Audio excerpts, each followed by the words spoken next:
All right, so perpetual low-level anxiety of unknown origin.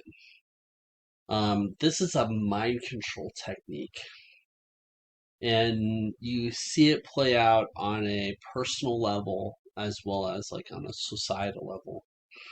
And it's a way to control large amounts of people. It's a way to control individual people.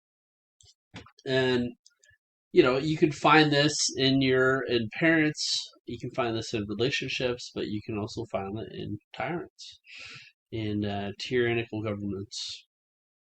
So even though COVID played out the same way, but you'll see it in terrorism, right? The whole idea of terrorism.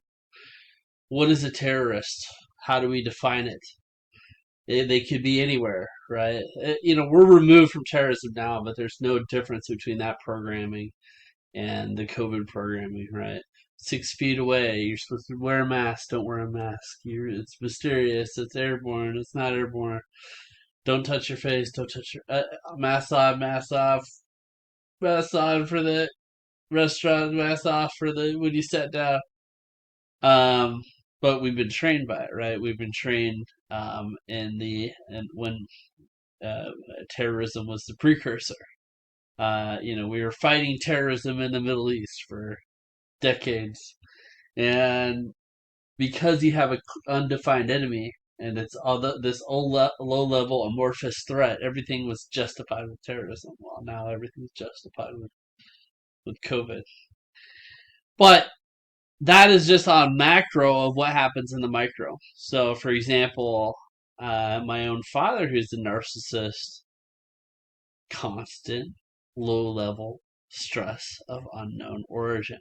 Right? Everybody around you want them to be anxious. And so you never know when you be disciplined or yelled at for no reason at all. And it's easy to see the motivation on an individual level, right? If you're constantly keeping everybody around you off balance and you're getting off on that power.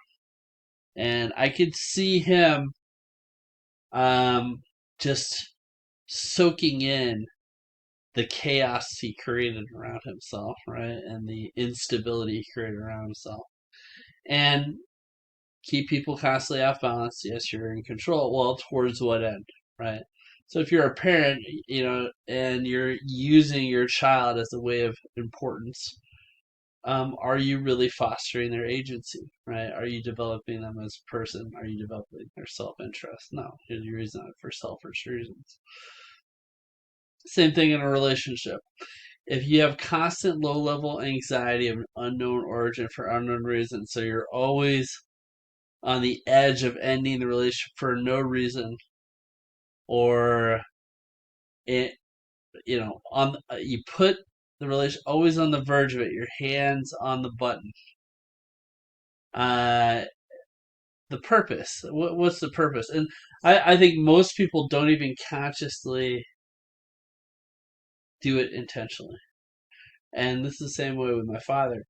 You get into this pattern. The pattern builds momentum, and is a self-feeding cycle. At an early age, probably 9 to 12, around that age.